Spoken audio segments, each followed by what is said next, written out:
Finley Whitman. Lacey Stewart. Clarissa Sparks. Jody Black. Anaclet Tavares. All right. Well, I guess let's jump in. So what did you read from chapter 9 that gave you hope for the future?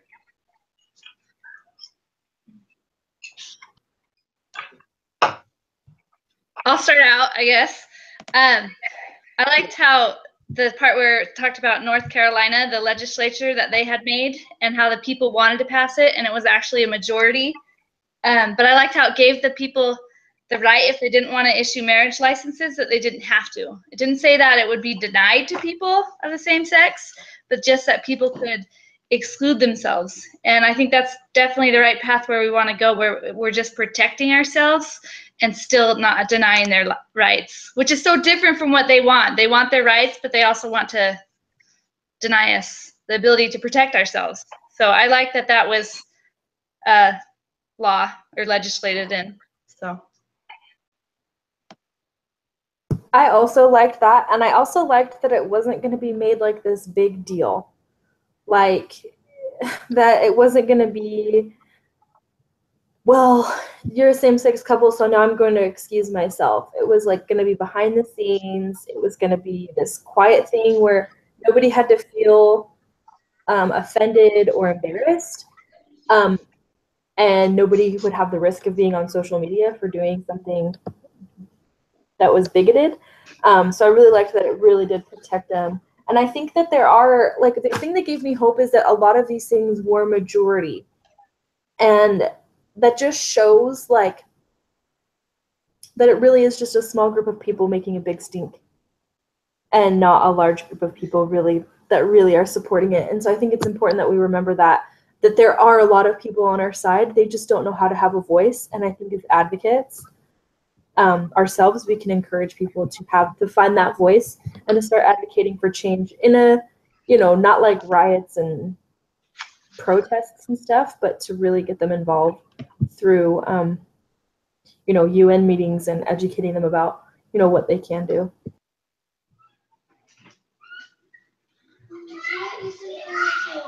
yeah, that's good.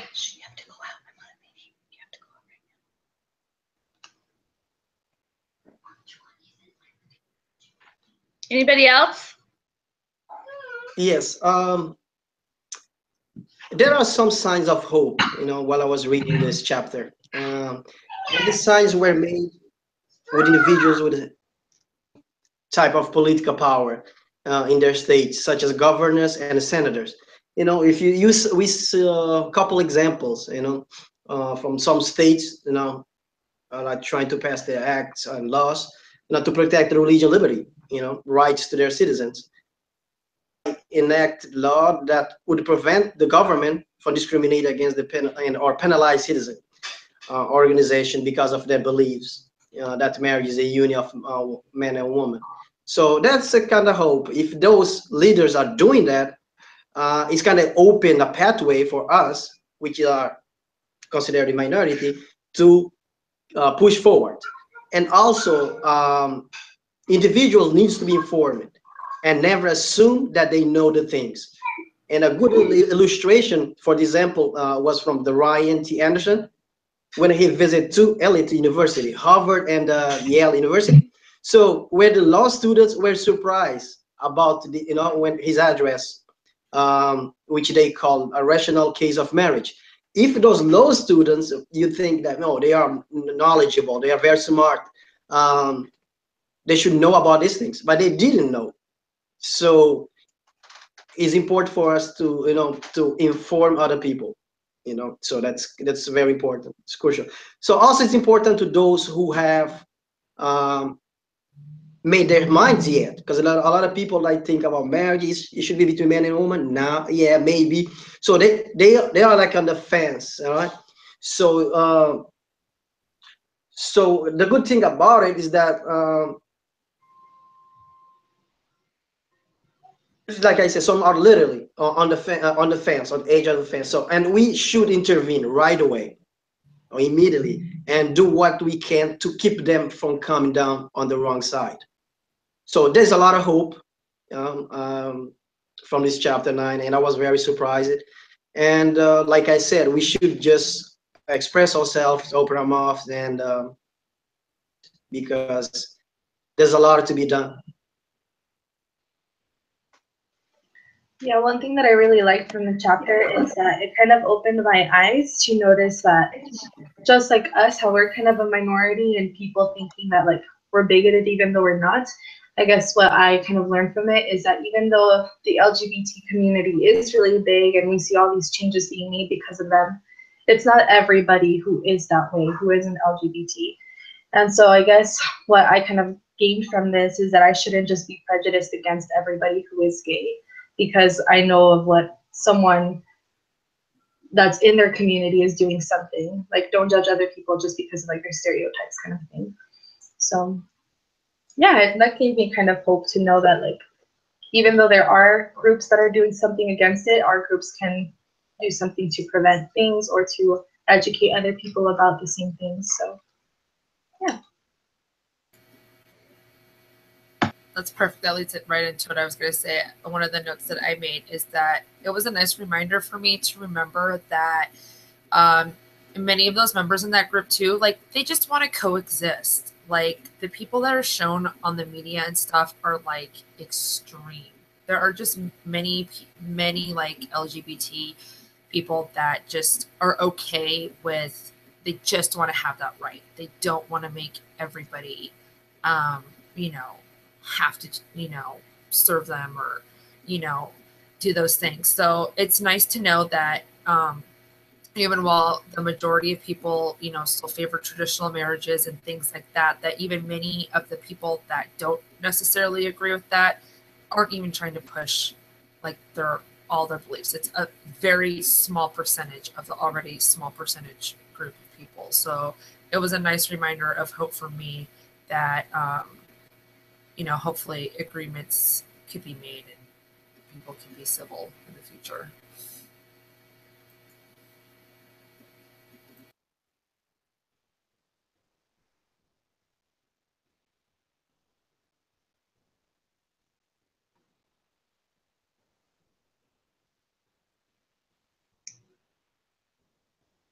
Any other thoughts on that?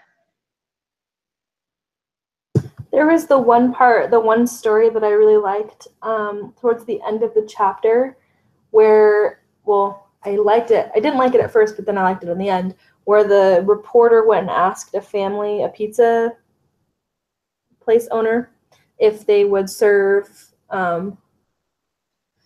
to the same-sex community, and they said that they would, but not participate in a wedding and all these things. And so like they were seriously bombarded and like had to close their doors. And it amazed me that people gathered together to raise money to donate to this family who was forced to close their business.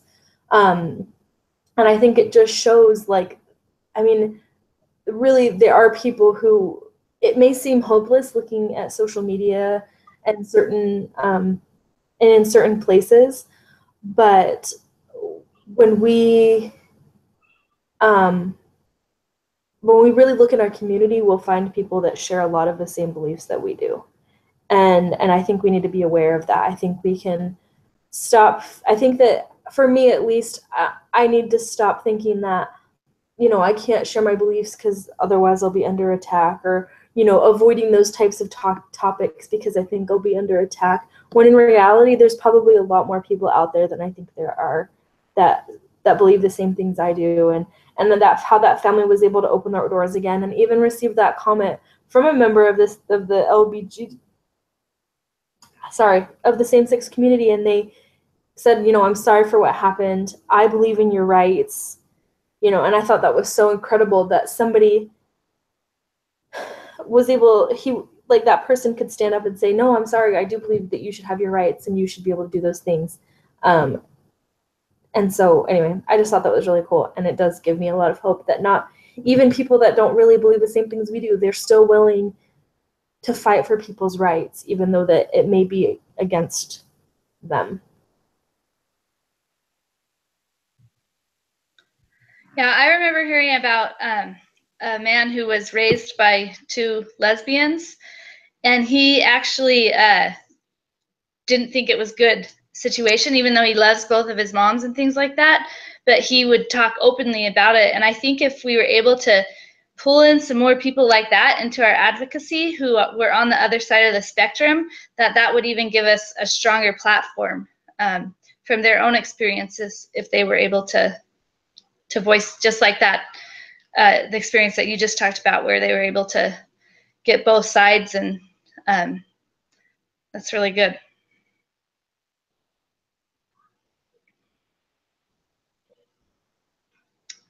Any other comments on that? I feel like we don't have too many questions, so I don't want to move on too quickly. But there's more again in the page before it. Oh, okay. Okay. You want me to? I can. Well, the next question that I have is, will your use of time today make a difference tomorrow? But let me go back. Should I go back and see the other questions before I move on to those? I didn't. Yeah. Okay. One sec.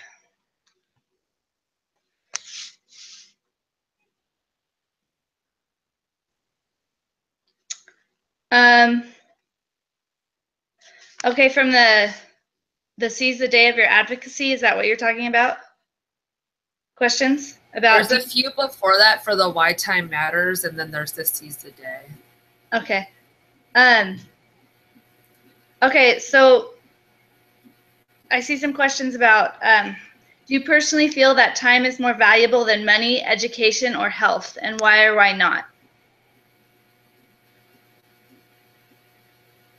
So I put yes because it's the only thing we all have, and it's the only thing that's limited to all of us, and it's the only thing that we can't accumulate more of no matter who we are or what we do.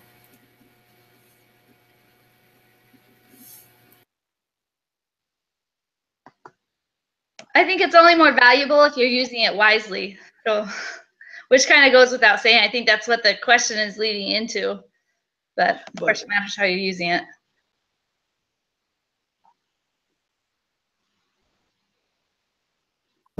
I actually think time. Oh, go ahead, Anna. I say you need time to make money, correct? And education. So I think the time is more valuable. So there is a quote from Dalai Lama, the spiritual Buddhist leader. I read it before, but it's very powerful, and I love that quote. And he said that man, he was interviewed by a French journalist about what most surprised him about humanity. And he said, his answer was like this: man surprised me most about humanity because he sacrificed his health in order to make money. Then he sacrificed money to recuperate his health. And then he's so anxious about the future that he does not enjoy the present. The result being that he does not live in the present or the future.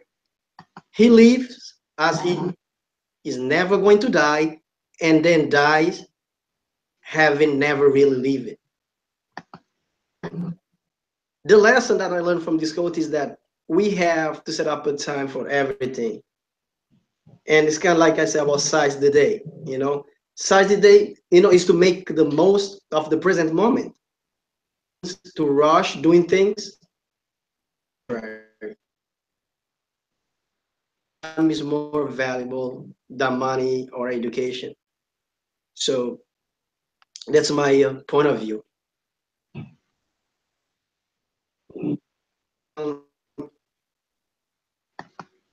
Up about it. You can run out of money, correct? Or other resource over and over, or even go bankruptcy. But it still keep going. But as long as you can find a way to make money, you can start over. So, however, once you run out of time, the game is over.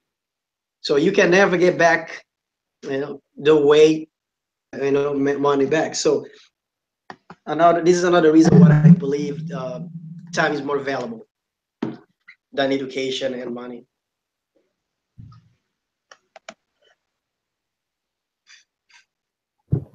For me, this is kind of a hard question.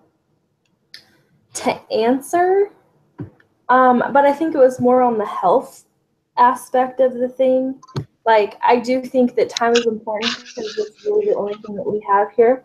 But like, if a person doesn't have their health, it's hard for them to take advantage of time, if that makes sense. You know, if they don't have, if they're not healthy and they're not able to, you know, do things, you know, somebody going through, for example, chemotherapy, they don't have a lot of energy, they don't have a lot of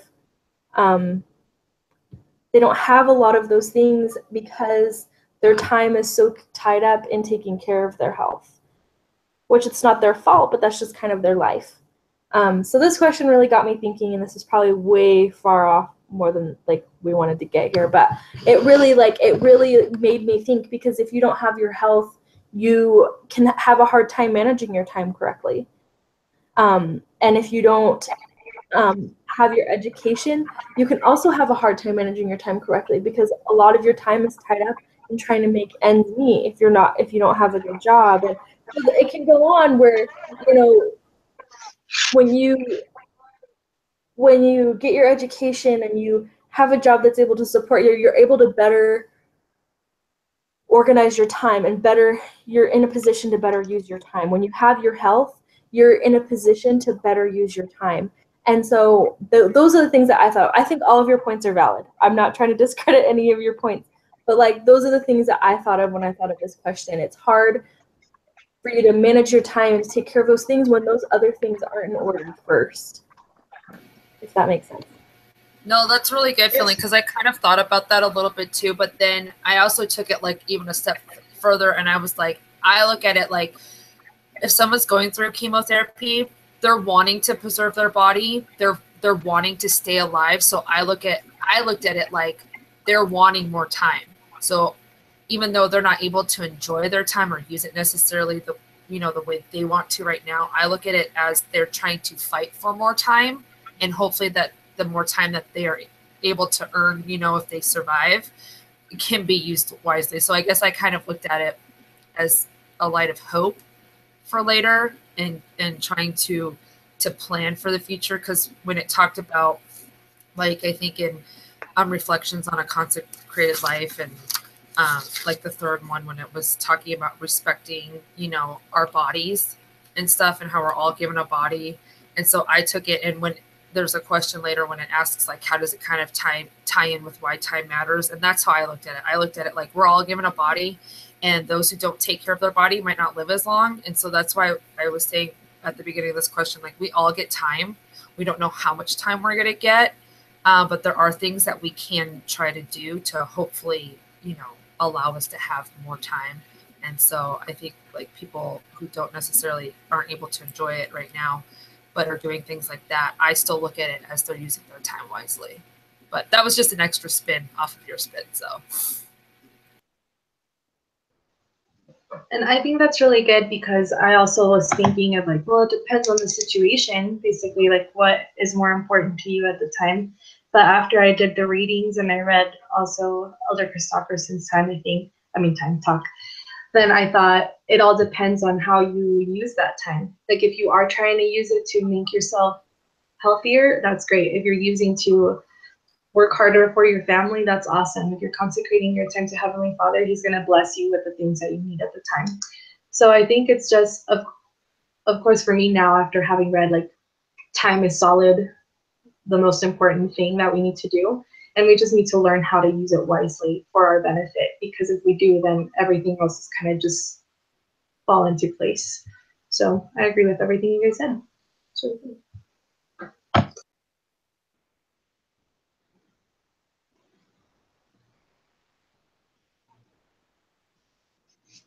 Did everyone get a chance to respond to that?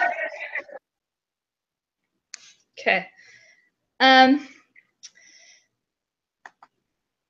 Let's see.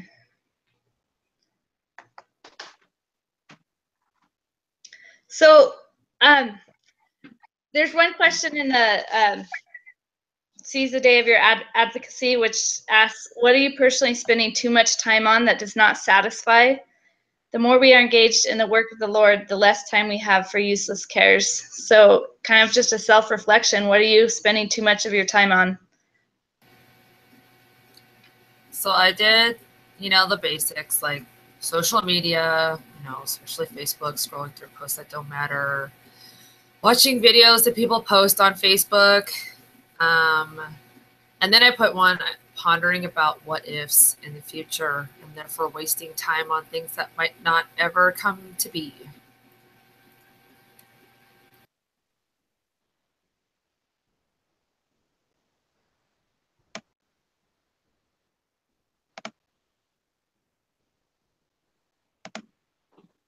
Question also is connected to the following question, which is about the words, what pigs are you carrying around that you need to let it go? So, like Lacey mentioned, I believe the pigs that I need to let it go are the social media also. More about social media, the TV, movies. I'm not much into social medias, but I watch TV a lot. It doesn't matter. I cannot give excuses, just news or sports, but I have to limit the amount of time I'm using it. Spend time in more productive things. The things at the end of the day, I know I learn some good information that I can use it in the future. So, yeah, to summarize, I believe it's those, social media, movies, and, even internet. Sometimes I feel I spend a lot of hours doing homework. So, so that's true, but I have to do that. Yeah, I feel really guilty about this question, like when I was reading it, because I'm in Rexburg, and I don't know if any of you have actually been here on campus, but like the temple is right up the hill. And sometimes, and it's like you can walk anywhere here in Rexburg. So I could walk to the temple and be there in like 15 minutes or something. But sometimes I'm just so lazy and I'm like, but the show is so good. Or like you get addicted to something and you don't do the things that are worth your while. And so when I read this, I was like, I feel so guilty and so bad because there are so many things that I could be doing better. So I'm the same thing. Sometimes I'm like, don't even tell me about a new show because I'm just going to get addicted to it. And I'm not going to, like, as soon as I have some free time, I'm just going to use it to watch that show. But obviously, my husband is like my accomplice. So we both get addicted to shows, and that is what we need to work on. That's what I was talking to him about that too. And I think I'm pretty good with controlling social media, I think, because I control my husband a lot more. Like, not control is the wrong word. It sounds like I'm like some freak. But like whenever we are having like some time together, I'm like, why are you on your phone? Let's put our phones away. Like, I'm not very into having my phone with me at all times, but TV and movies, like, that is my weakness. So, yeah, I was grateful for this lesson because of that.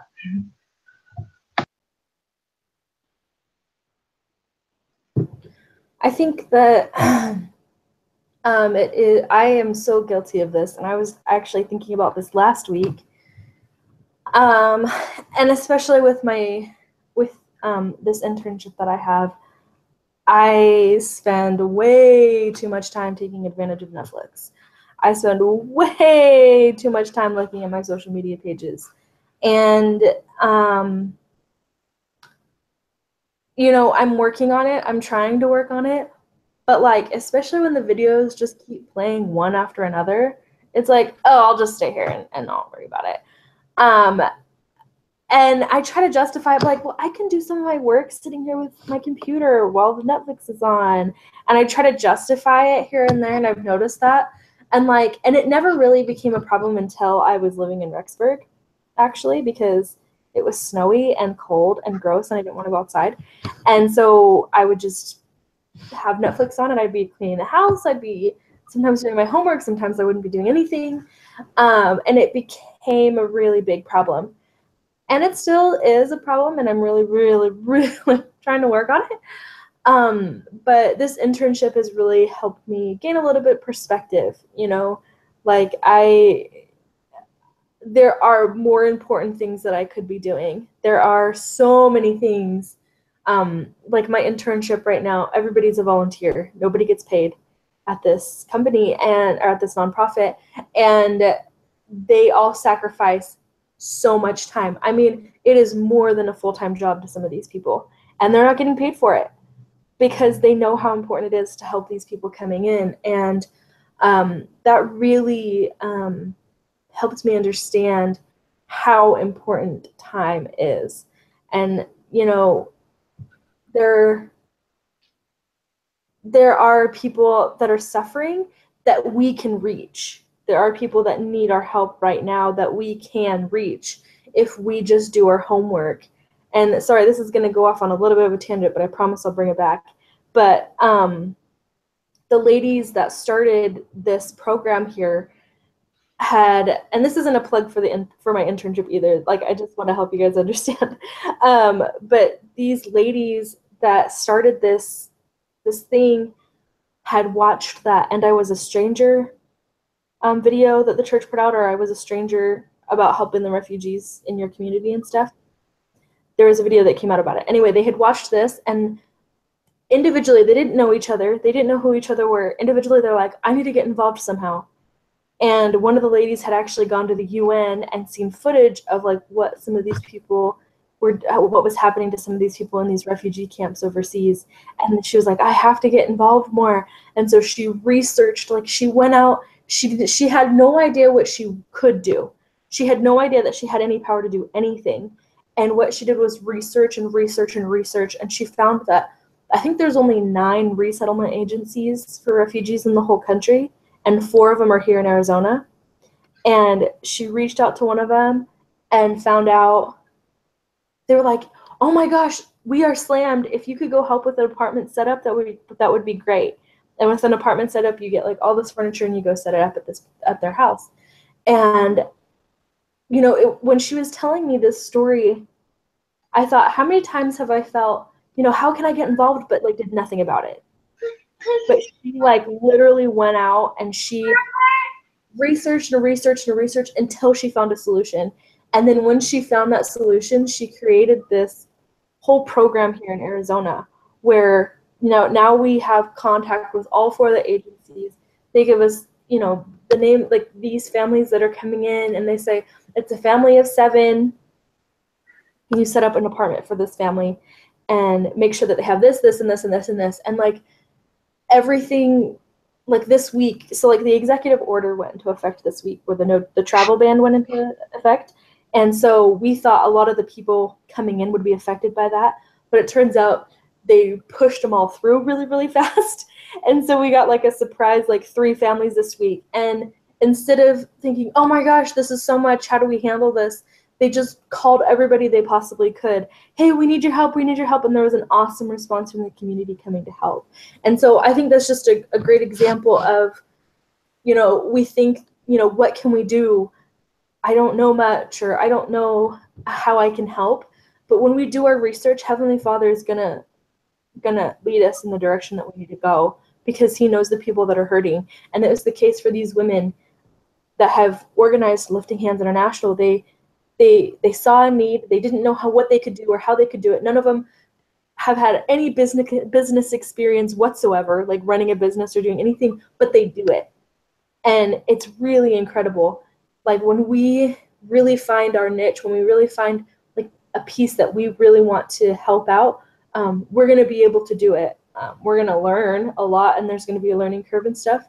But Heavenly Father knows what's in our hearts, and he's really going to guide us and help us, because he knows that we're helping people. He knows that we are giving relief to those that need us. And so anyway, sorry, big long tangent. But like, anyway, super crazy how, you know, just doing our research, it's like small and simple things, great things come to pass. And that's what happened with these women. And that's what's happened with a ton of organizations. Yeah. That's cool. So when I thought of this question, I'm like, what did people answer to this question before there was TV and social media? You know, I'm like, I don't know what their answer would have been, because I think that was the answer for all of us, you know, and I'm right there as well. And I'm a little similar to Lacey, not so much about thinking about the future and things like that, but I thought about how I spend a lot of time thinking about the past. Like, and sometimes there's a time and place for that. That's okay if you need to like resolve things. But there's some things that I just spend too much time stewing over. I just need to move forward and not use my time doing that. So I'll just share one example of someone who I think does really good with their time. I went to St. George a couple weeks ago to visit one of my young women's leaders from way back when, and we were gonna go out to lunch together. And when we got there, she's like, okay, there's a change of plans, you know, and she's like, we're gonna run over to the convalescent home because she had all the extra flowers that they pass out at Mother's Day. And we're like, and we're gonna pass those all out at the convalescent home, and then we're gonna take our lunch to go, and we're gonna go and visit this person who was sick.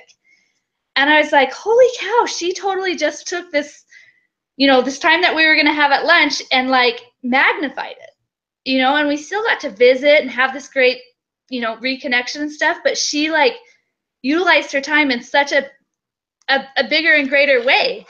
And she told me about, so she runs a business called Twisted Silver. And when she was at work, there was a lady that used to always come in and like try and say hi to her. She didn't speak the language. She spoke Chinese and stuff. But even though she didn't speak the language, she still took time and effort to get to know this lady. Like, I don't know how she even did it, but there was like smiles and little talks, and she started giving her little gifts and things like that. And I thought that was neat, that something great came out of it. She finally got a translator, someone who knew was Chinese, and she was able to speak to the lady for the first time without that communication barrier. And the lady told her that she was being human trafficked, which is absolutely crazy. And she ended up going and doing like a sting operation for a year, and they took down like 4 human trafficking groups in St. George. And I was like, holy cow, I cannot believe what happened. And honestly, and I know like this might say, oh, okay, I'm trying to take it, you know, into the time, but she gave that woman the time of day. That's what it comes down to. She made extra efforts to be like, hey, I don't even know you and I don't speak the language, but she devoted some sort of energy into that, you know. And I thought, wow, that's really neat. Like, talk about making every matter moment, even, you know. So it makes me do think that by small and simple things, great things come to pass, because she was rescued. But on a side note, she had her over to her house and she just kept repeating the words, I love you, I like you, I love you, I like you. But yeah, so, okay. The next question was, what do you want out of life? How can you make your time matter? And what is the right use of your time? They were kind of all grouped together. So yeah, what do you want out of life? And what?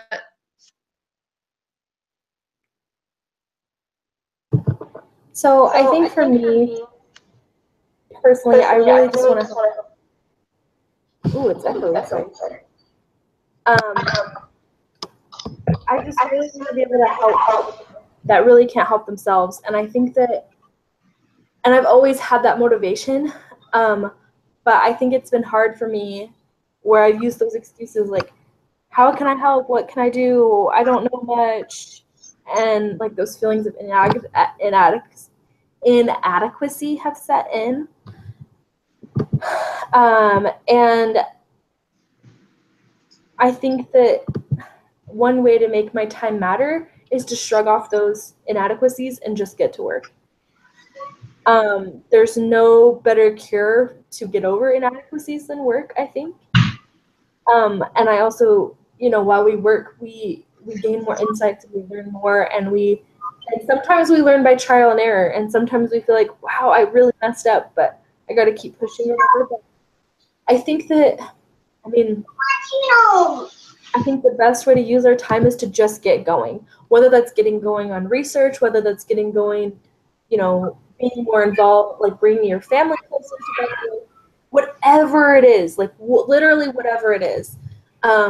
whatever we feel our drive is at this season in our life, I think that we can make it matter by just getting busy.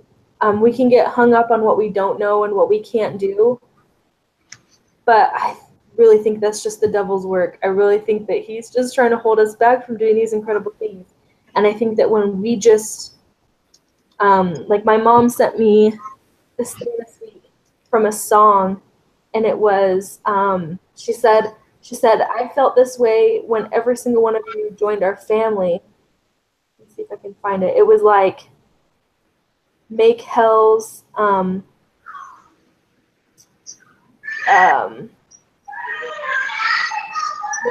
walls tremble or something like that. And when we get hung up on what we can't do and what we can't be, you know, Satan kind of wins. But when we take advantage of the time that we do have by getting to work, by learning through trial and error, by helping those hands that hang down, and when we are those hands that hang down, we'll let other people help us. That's when we can really be using our time effectively, especially as advocates for marriage and family. Yeah, I really like that. In the Why Time Matters, I remembered the part where it said that people are more likely to regret actions not taken than actions taken, regardless of the outcome. And then it shared like some of Shakespeare's words. But I completely agree with you, Finley. I think, sometimes the best thing to do is just to get moving and to work through things as the ball is going.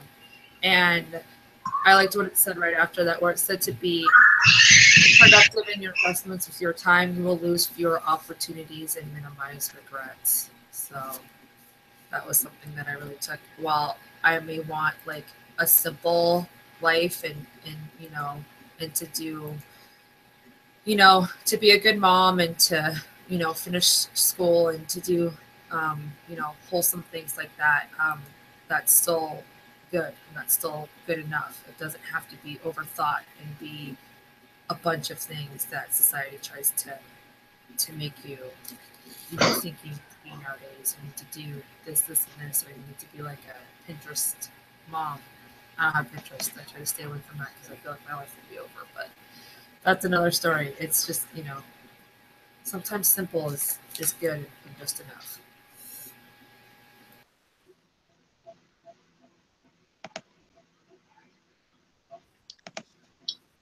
Yes. What you want out of life? I believe this question it can be subjective for some of individual. Personally, I think it's to have a successful family relationship where positive and healthy environment can be promoted. There's nothing better than have and live in a healthy environment and have a happy family. Other things like material possessions, not gonna bring you the happiness.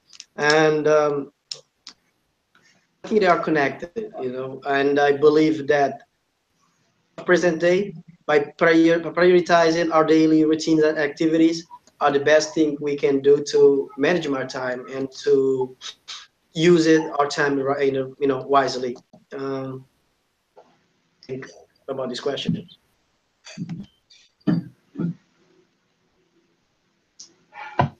Yeah, one thing that I kept thinking at this question is that quote from Sister Higley, the one where she says that she wants to arrive to the sparkling gates of heaven with peanut butter on her cheek and with tears on her shoulder from friends that she was like comforting and stuff. And I always think of her when I think of time well spent. There's so many things about that woman that I admire so much, and that's what I want to do too. I don't want to picture myself being like, well, I tried everything I could, but really, like, I want to push myself to really be that extra help that people need, and I want to exceed kind of my own expectations of what I have for myself.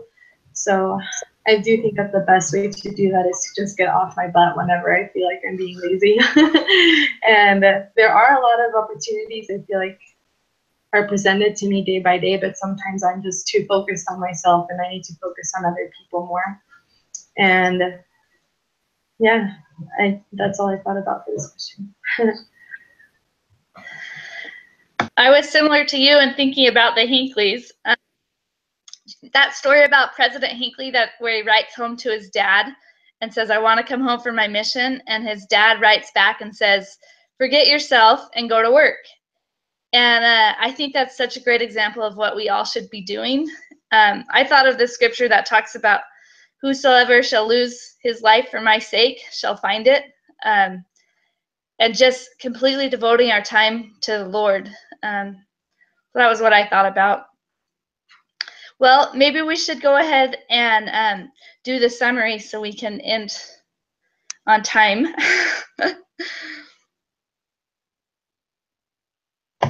Yeah, we can do that now. Okay. So we started off by saying that the things that we gained from chapter 9 were being able to protect ourselves without denying the rights of other people. And that was kind of like the basis of what everybody said about hope and what we could do or like felt better about after having read the book. And we talked a lot about how we shouldn't be prejudiced against other people. And just because of what we know about their like communities or their groups. And also we have to kind of just learn how to coexist and be civil with one another. We also kind of, everybody said that yes, time is very important. And even though we had a discussion about other things maybe taking priority over time when the situation arises, we still all determined that time is really like a very special gift that was given to us. Another thing that we talked about was our kind of weaknesses with spending time incorrectly. And we talked about it being social media, Facebook, TV, and movies. And oh yeah, Jody also said about spending time, like maybe not in the future, but on the past. And we talked about a little bit of that and how because of our missed time, we are still trying to work on it. And I feel like that is like a lifetime thing that we will all be working on. Then Finley also mentioned doing our research and how we can, even though we're just sitting down and doing something at home, we can still be learning about something that we want to contribute to. And also the story about devoting our time to other people that Jody shared, and how even something so small can make such a big difference in people's lives when we actually spend the time on it. Another thing that we discussed, which was like the last part, we have to help others that can't help ourselves or themselves, like Finley said, and we just have to get busy. We have to get to work. And the ultimate thing I think that we all discussed in this meeting was that devoting our time to the Lord is really the most important thing, because then that way everything just falls into place. And we have to remember that the actions that are not taken are regretted more than the actions that were taken. And that's how we should live.